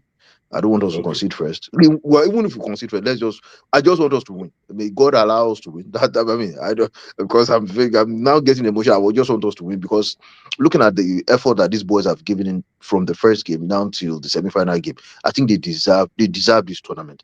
They are the best team thus far, and I pray that tomorrow will not be a different story. The coach, like I was in a live today, where a former player who also played in this AFCON say, okay, don't overthink like Pep. Just leave the team. You maintain your winning squad. Don't overthink that. Okay, let me come and bring this guy to come and play. Let me bring that guy to play. Don't overthink. I mean, and I'm happy for the coach that his philosophy is really working out with the team. And one thing is, see, I don't know how true. I heard Tunisia were trying to approach him to be their coach in the World Cup. Mm-hmm. They were trying to approach him to come and be their coach in the World Cup. Mm-hmm. But nevertheless, I pray that the players will be. He's from Tunisia. Yes. I know one of them is Zara. Man. So I whatever the case may be, I just pray that the guys, no injury in the early stage of the game, no unnecessary red card. We should just be careful, no foul, very close to the 18-yard box. But again, one funny thing that some people do not understand is, as much as they are good in the air, we're also good. We're also very deadly. So I'll say maybe a game like tomorrow, Shemi can score. I'm predicting that Ajayi is going to score tomorrow. That's a prediction for me. Ajayi will probably score tomorrow. Maybe Osimhen as well. The goal may come from unlikely sources. But maybe my prediction will be like maybe 2-0, 4-2, or 3-1. Yeah. Okay. Thank you, Evan D. Evan D. Thank you. Always on point. And for Evan D to be confident like this, it make me confident too. Like, I'll wait for Humble Prophecy. Maybe that one will help me. It will help me to sleep well. Just give us something better. Sometimes you need the Bible says you need words of encouragement. Because for now, I'm a little bit tensed. The game has not started. A little bit tensed that what is going to happen. Because sometimes you don't know the Nigerian team that is going to file out tomorrow. Mm-hmm. They are good. They have everything. I mean, look at the way they fired out against Algeria. Unbelievable, especially the fullback. Unbelievable. So let's see the Nigerian team. I hope the coach was just playing mind games when he said it feels like his team, they are tired. Maybe we just allow the Moroccans to have the ball more than second half. I don't know. That may be mind games. Yeah. Okay. Thank you, Evondi, for your time. Thank you. All right. Always on point, Evondi. Very experienced Nigerian. If you have never watched NTA before, you know that these are the people that actually watch NTA. Brilliant voice. Fantastic history. Knows everything about Nigerian football. For him to be tipping this team to be one of the best in generations, I think I have to agree with him too. But Odise will never agree with say the last 20 years. We will not mention that it's as good as 94. But don't worry, people have been talking, have been waiting for you. So you have to establish a church. Maybe I will establish one church for you. So that they're not like the other pastors in Cameroon that are talking about they talk on Sunday. On Tuesday, we change what they talk. The guy should not stop. Just stop talking. I'm talking about is it primate or day? I don't know. It should just keep quiet. Because he has been coming. See, people don't know what he's talking about. I beg you. We want to hear from you, and people have been waiting for you. So, my next set of people joining actually what Kola, Charles, Shonopi, and Sid. Then we wrap it up for today. So, Yes. Yeah. Henry. Okay. No North African team can beat Nigeria. I've been saying this a long time ago. It's not possible. It's not possible. Eric Hill is a great philosopher. Look at what he did. Tunisia, what did he say? That we might be defending. It's an opposite. Listen to him. Anything he's doing is just opposite to tell you what his opponent is going to do.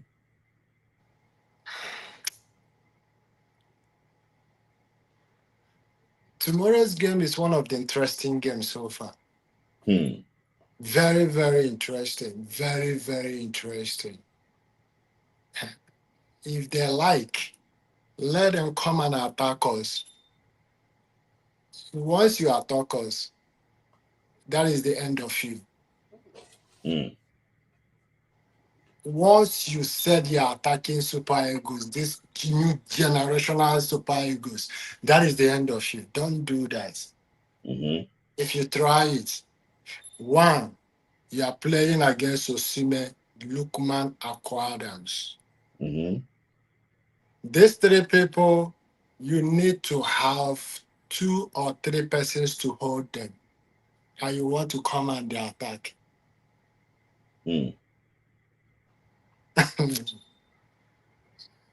Take your time and go and watch Algeria versus DR Congo, and Nigeria and the Algeria. We are playing the most organized team, Morocco, versus the most dangerous team, Nigeria. And you want to come and attack Super Eagles. Come now.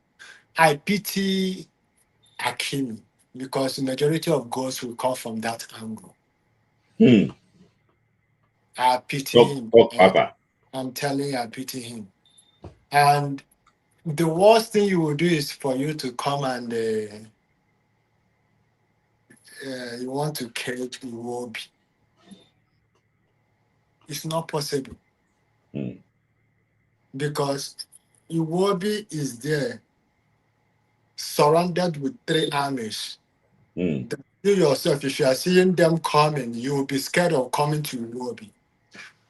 Franconyeka, when you are trying to come and mark him, Franconyeka is there. We are trying to mark Iwobi. Lukman is there.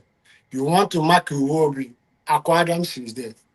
Now look at the best thing about it is, once Lukman missed the girl, when they take the ball from him, he will rush to go and take the ball. All of them. Don't be surprised if you see 3-0 in favor of Nigeria. Yes. Yes. This is emphatic. They have never played They have not even. There's no team like Nigeria.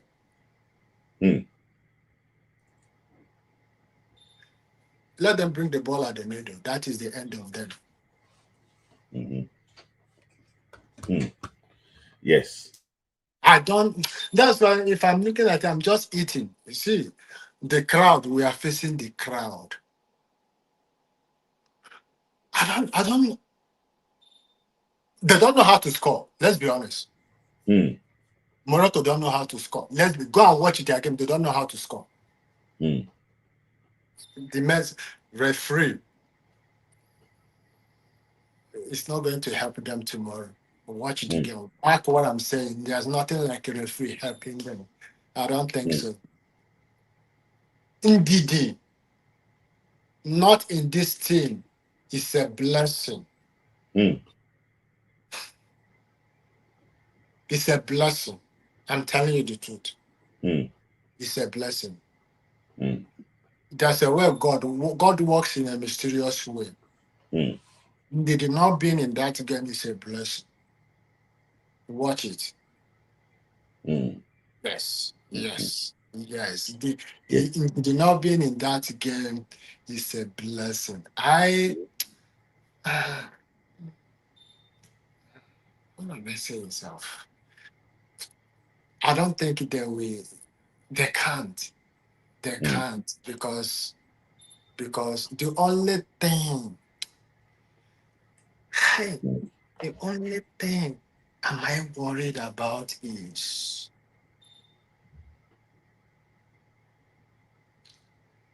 let's forget it. Don't worry. Okay. So that is actually what that's Ombori and Ombori will be doing I don't know. If you say 3-0, yes, I said before 1-0, but don't be surprised if you say 3-0. That's the only prophecy. Prophecy goes. Yes. It's a mystery thing that you will not understand. Why is just laughing? It's like but you see tomorrow. Yeah. And let me say this. Let me say this, right? If we win this AFCON, when we win this AFCON, the next AFCON coming up, we will win it again. Yes. That one's going. For me, I think I tend to agree with you on that. If anything could make us win this AFCON, I think the next one might probably actually win it if we win a share. But Ombori will be live. I don't know maybe Ombori will be live for the game and time America, but Ombori will be live for the game. We'll be there. I know that when it's Ombori before pre-game or post-game, multitude join. They will ask me that where I did. So Ombu, any last word from you before I bring you? Okay. I want to thank Amaju. That man is a crook, but I thank him. Yes. So he knows how to play the whole thing, and let's be honest. And the whole world is watching the game. Whole world is watching the game, but I don't think they can. They can. I don't see there's nothing like they can't. I don't think so. They can't. Yes. They can't. But My fear is we missing so many goals. You see that fear? Missing so many goals. You see, oh my God. Tomorrow you will know who Lookman is. Wow. Yes. Smith bad. Before you leave, there's something that you said in that Algerian game that we will win, but we will win with a cost, something, and that was in the day. I said that's my fear. He said this. Nigeria will win, but yellow cards. That's my fear. We win, but it's not there. I mentioned 3 people. I mentioned 3 people: Frank Onyeka, Ndidi, and who again? Ndidi and Semi Ajayi. I said that we will win, but we might not be happy because of one person. I know that. Right. This game, you know that Coach Eric is saying. Yes. In fact, after tomorrow's game, clubs will be coming. Coming for you. Good night.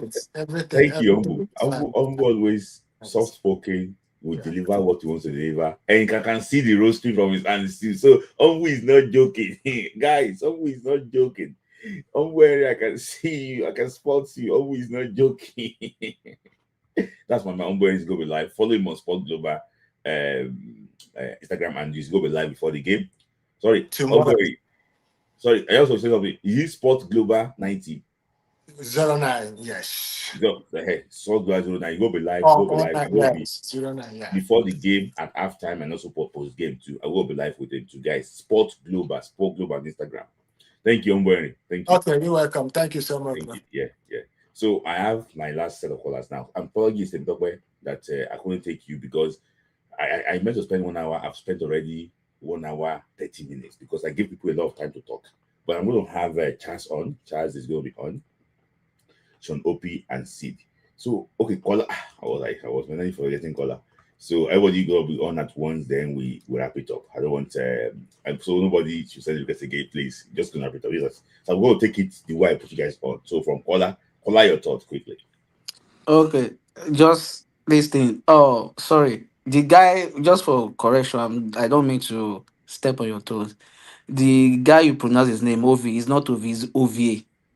Mm-hmm. Just OVA. That's all. Today's game is going to. Hold on. The issue is that when I call him Ovi, he understands. You understand? No, I'm not, because I'm partially Delta. I'm partially Delta. That was why I'm just telling you, because of the other guy that was just ranting on the comment section. So, all right. Yeah. So tomorrow game, let me say today's game is going to be a game of tactical this thing. So, and this game is going to be a game of midfield battle. It's going to be a game of midfield battle. And to be sincere, since I've been watching Nigeria matches or Super Eagles matches, should I just say this is the best attacking, let me say, the best attacking force we ever have. Because like Lukman, Akko, and Osimhen, very deadly strikers. And if, to me, just my own opinion, if possible, is that they can put this guy, Frank the Tank, as the defensive midfielder, because then push this guy to the right midfield, Onyedika, because of the little mistake and deadly tackle he do make to cost us, so that it will not cost us anything, because he normally makes some silly mistake by tackling the ankle, and you know what is going to happen. These people, the North Africa, they will do everything possible just to frustrate the referee, to make a deadly or to make some costly mistake, to make some calls which is not supposed to make. So tomorrow or today, I see us winning. Please, guys, we are about to end now. Like the video. 350 people watching, only 112 likes. Guys, like the video. Continue, caller.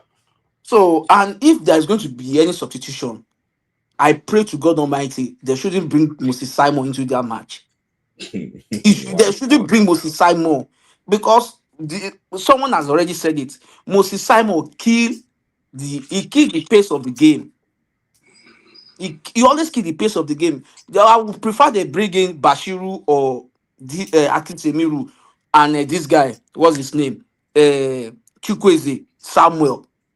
So Moses Simon should not be in that game. That's my own take. And I see us winning the game, to be sincere. I see us winning the game. And the only thing that can make us lose the game is we by ourselves. If we are playing, if the guys are playing with fear, today's game should be, is it that you kill me or I kill you? That should be the best thing. But I see us winning the game.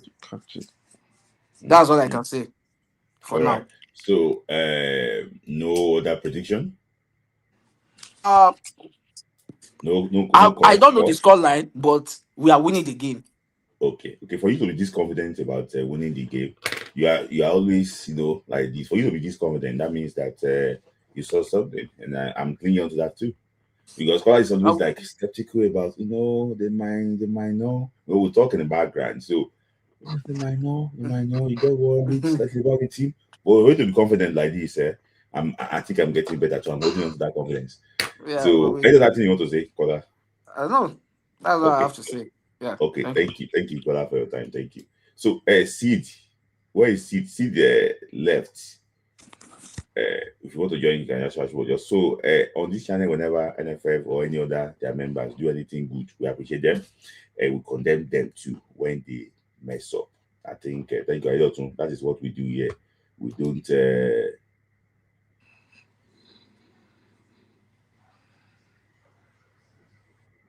last, okay. See you guys still join last, okay. I can see this working. So so that is actually what that and the reason why is just for us to have a voice slightly, especially when I discuss football, the way we like. Just your turn. Okay. So this tomorrow's game, oh my god. I am worried about the referee, but I'm glad they put it to Ghanaian. He's like he's so balanced, But that Bonu, my prayer is we should not reach penalties. We know how good he is at penalties. And one thing about this Moroccan that people are not paying attention is they are very good at set pieces. They want to score through set pieces. What we need to do is try to attack them to the middle. We saw how France played them at that 2022 World Cup. Just one through ball from Griezmann. Griezmann had to one dangerous cross. Just like that Bruno cross, everybody lost concentration. We need to score goal immediately on first half, like immediately scored goal. And one person I'm worried about that might help us lose this game is Nwabali. Anytime he's coming out for aerial balls, I don't know what's his problem, man. It's like sometimes he mistimed them. Why are you always jumping out? Like, come on, calm down. That's my only fear. But other than that, I don't see any of them going toe to toe with Nigeria because Cameroon did not play a good game. They were disorganized. What Cameroon was doing going for long balls. How can you be going for long balls? Because Morocco refused to press them. They said, no, we'll let you come at me, or we'll let you come at us. But the difference between Nigeria and Cameroon is Nigeria is very organized. We're too organized. You saw the game against Algeria. You saw everything. How you saw the way they pressed them. I was surprised. Aggressive pressing. They pressed all of them and they left one man alone. That was a trap. And Nigeria fell for the trap. Bruno tackled him, won the ball, and they set offside line. That's organized. And you saw the way Eritrea has set up our team. Everybody now to pass the ball. So you're potentially you can assist. And that's why I said this game will be won by someone who have spatial awareness and close control. Now, Moroccans, they might decide to deploy maybe Amrabat to take care of Osimhen because I get, and I'm glad Unahi and Sace are not playing because those are the two that I feel like that'll be a challenge. But they might deploy Amrabat, and that's where Frank Onyeka come. To me, I don't mind if we push. I like what Kola said. I think we should push Onyedika forward and leave Frank to occupy that space because between Frank and Onyedika, clinical, I'll go for Onyedika. Onyedika is very good at going forward. So I would like him to go forward. But that's the thing. Other than that, I'm seeing a 2-0 or 3-0 win. Because this Brahim Diaz, we need to be careful. The only way to neutralize Brahim Diaz is very good with his feet, both of his feet, his mobility, everything. Him and Hakimi, they could double up on Bruno. That's why I don't want every child to go there and start defending. If we defend, we lose that match because the pressure will be too much. Already, we are the favorites on paper. They are the favorites because of their ranking and all that qualifying for the World Cup. But they are the favorites on paper. But on current form, we are the favorites. They are under pressure, extreme pressure, because I heard they are even trying to spy on Eritrea. That's how much pressure they are. Extreme pressure. So thank you. Sorry, thank you for that. I was also hearing that they were trying to spy on our tactical. Yes, that was why. And things like that. which I Yep. think that is constantly uncalled for. Yes. If they are found guilty of that, they should report to the appropriate authority and it should be sanctioned. I think Frank Lampard did the same thing. Was it the same thing? I was trying to spy on a particular coach in England then when he was in the championship. I don't think you should respect the other team when they're preparing Exactly. for games like this. Yeah. But Smith, why are they training in that Mohammed VI complex? Why? Why are the boys training there? Can't there be another complex? Because I don't trust it. I don't want to have a bad feeling about it. Because they are too desperate for this Yeah. calf. Sometimes he said that the whole place is bobbed with camera. Why are they training there? No, they are too Even desperate. said, I don't trust us training for penalty shootouts there. Yes. Because They the are whole too place is desperate. bobbed with camera and everything. So Ah, that no. was why Alonso told Real Madrid then that they should not trade in Anfield. That he knows Anfield very well. That Anfield got so many cameras. Ah, They can't work no. the camera for. So I understand where you're coming from, Just. Ah, I just hope. Well, the way this competition is set up, man, just to make Moroccans win. This is not fair. This is so not fair. You build football infrastructures. You invested in everything. So what are you afraid of? What are you afraid of? Ah, no problem. So I just hope things goes well. If we lose tomorrow, God forbid, I'll not be angry because, like I said, the forces are too much. They just want Morocco to give. They just want to thank them for the thing they've done for African football, just because of infrastructures and facilities. That's why they're giving them this princess treatment. But no problem. yeah. So thank you, Charles. So yeah, I have my man here. Just I've always said it up as that. I'm going to be with Chonopi. Chonopi. Yes, sir. We had conversations, several times about this team, even before the AFCON, and after the disappointment of the World Cup, this is not the Congo, though it's still on. But you said that you are going there to enjoy yourself, no pressure. But it's now like a recurring decimal.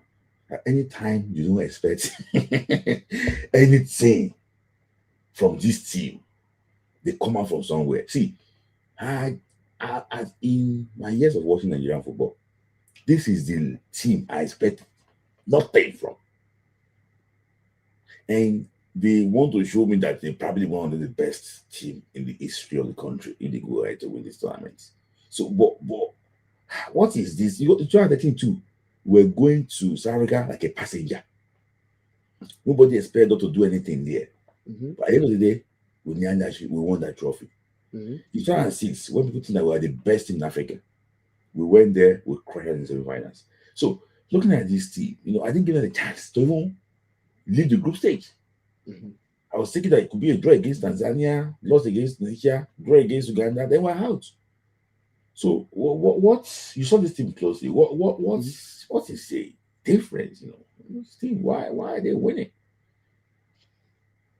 I think it's more. I think there are two parts to it for me. So first of all, you need to remember the last edition of the AFCON, we got to the finals and we didn't win. We fell short by whatever reason, right? We fell short. I think the other reason is also the fact that you remember when before the competition, I said I'm not really expecting much from the team.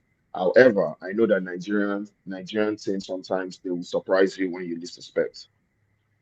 I think the element of surprise that we see on the outside is more as a result of I think they just realized that they did not do well at the AFCON, and they're just trying to make a statement. I think it's just it for me. They're trying to make a statement, and I think they've spoken to themselves. And just alluding to what I mentioned in your previous lives, when a good coach has some time with his team, even an average bang average player will look like a world star, Yeah. right? So they spend time. You can tell that they love to play for the coach, and that's what happened in 2013. They wanted to play for the coach. These guys are ready to do whatever it takes for the coach. So I think that's just it. Those guys they want to make a statement. I think that World Cup miss is still haunting them.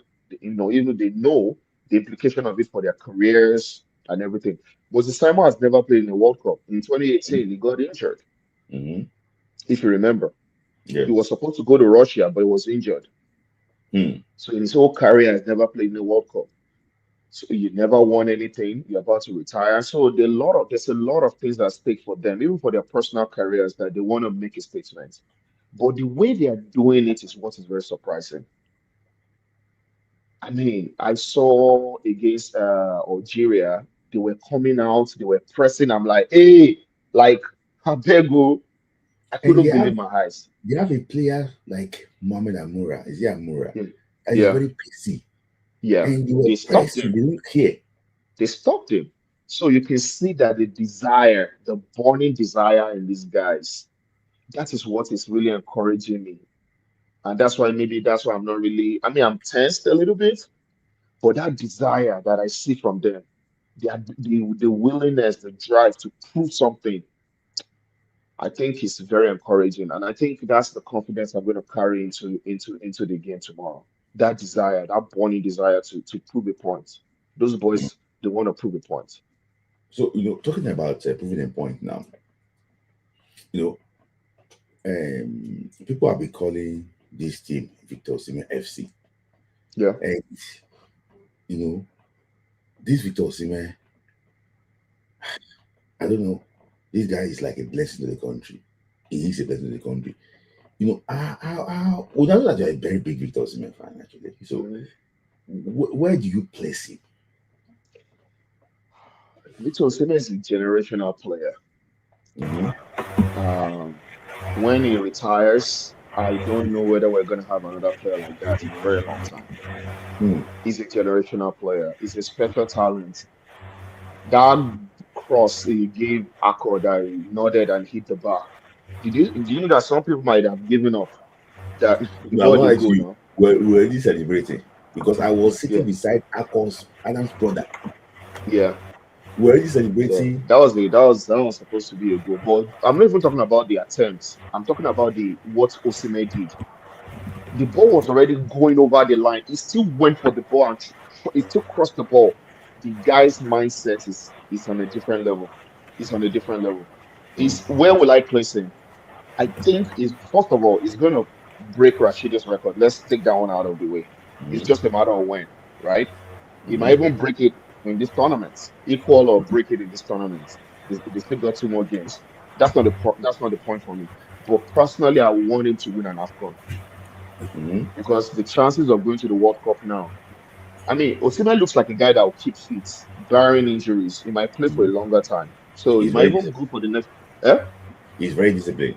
He's very disciplined. So he might even go. If we qualify for the 2030 World Cup, or even if we still qualify for you never know. I want him to win an AFCON because I think that will cement, even without the World Cup, that AFCON will cement his legacy. I think it will cement his legacy. So the highest goal scoring AFCON tournament is actually what the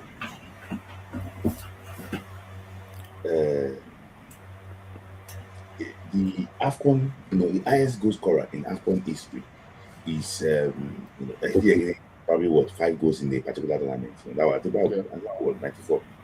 94. Do you think I can break that? I think somebody has scored. Maybe somebody. I think somebody has scored more than 5. No, I'm talking about Nigeria. Nigeria. Okay. As it stands right now, yes, he will break it. Because I don't think there's a way he won't score tomorrow. And if we qualify, he won't score in the final. Yeah. He's a big game player, so he will break it. At least I see Osimhen. I pray we win the AFCON. I see Osimhen scoring at least 6 goals in this tournament.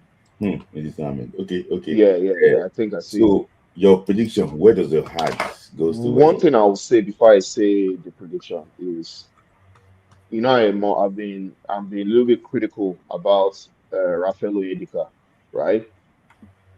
Onyedika, I don't know if you listen, but please step up and show that you really want to take over this spot for the Super Eagles. These are the kind of games that we don't want to. I don't want a situation where we're gonna say, "Oh, we are missing Ndidi." Don't make us miss Ndidi in this game. because you are likely going to start. Yes. So don't let us say, this guy, we're not even missing a DD. That's the performance I want to see from you tomorrow. Yeah. Okay. So where does the So pendulum swing tomorrow? prediction, I'm not good at score lines, but Well, my yeah, we're gonna win. Yeah. okay. Okay. It's going to be tough, the All-Star and everything. But again, the boys, what I see in those boys' eyes, ah, it will take a lot for them not to win that game tomorrow. Yeah. Yeah. I also agree with you. Thank you, Janobi, for your time. I have to All wrap it right. up really. Let me just take from seed and wrap it up. Time's already fast spent here. It's 12:30 in the UK. So shit, Thanks. quickly, yeah. Thanks for having me, and I'll Yeah. be quick. Yes. I think I'm confident of this game, and there's no pressure at all. No pressure. The pressure is on the Moroccans. They have to win. They're behind their fans. They've not won it for 50 years. So there's no pressure on the Nigerian team. All right. Mm-hmm. So the Nigerian team will not play with any kind of pressure. That's one. Number two, they have been in such a cauldron before. The last Nations Cup, they were in a cauldron. They played against the host. They scored first, but the problem was Pesero had walked the boys thin. Pesero did not experiment on the third game in the last Nations Cup. And when he didn't do that, I said that was the biggest mistake, because then he would have had a backup team that could help the boys through the competition. But Eric Chell did that in his third game, and he noticed he was able to get the next six players that can come in to replace. He was able to know, okay, Onyedika I can trust him. I can trust Moses Simon to come in. I can trust in Polo to come in. He tried. Yes, he looked at Eduke. He can't trust Eduke because Mm-hmm. of the kind of pressure. That's why you see that Eduke is not playing. He can trust Chukwueze to come in. So he knows the 5 extra players that he can put in this game. So he has found his 15-man team. Tomorrow's game, he's going to start Onyedika, definitely. Onyedika is a press-resistant player. Mm-hmm. I think the only problem why people are scared of Onyeka is the physicality. But I think that's where Onyeka comes into the game.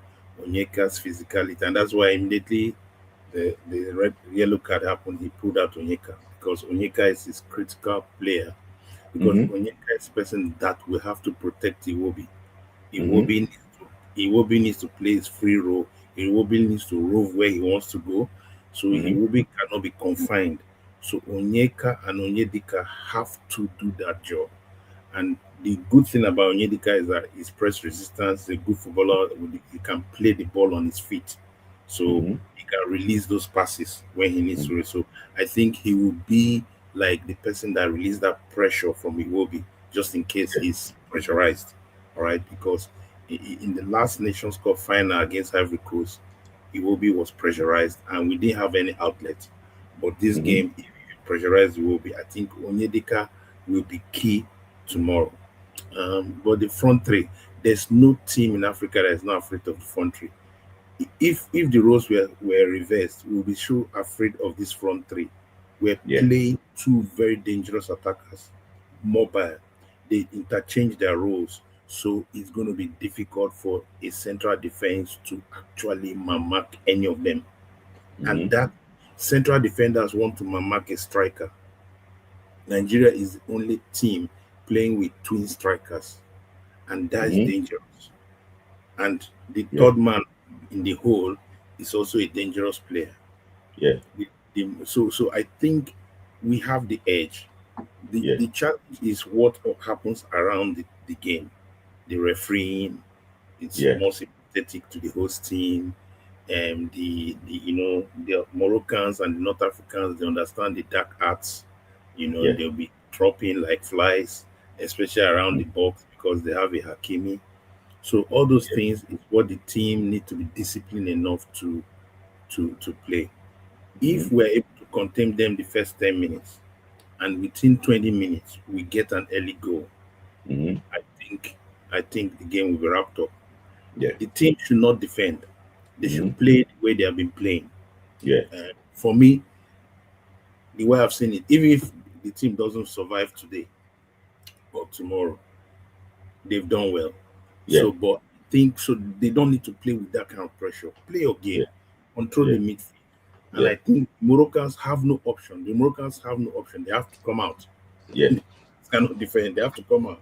And if you come out at source, it's dangerous. So I think I think we'll win. We'll win. Oh, thank you. Thank you, Sid, for your time. Thank you. Always good to actually hear from you. So thank you. So thank you, Sid, for that. Everybody's saying we're gonna win. So the team is really good. Olise, who is actually what economical with presses, is actually what pressing this team. We have a level attacking force. I agree with you too. The team is very, very solid.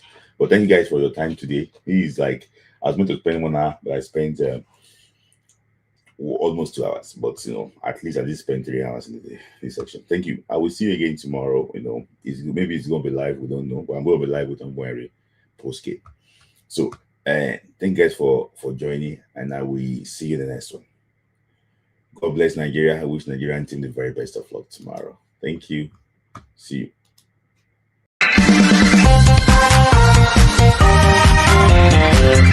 Chant football for the love of the game.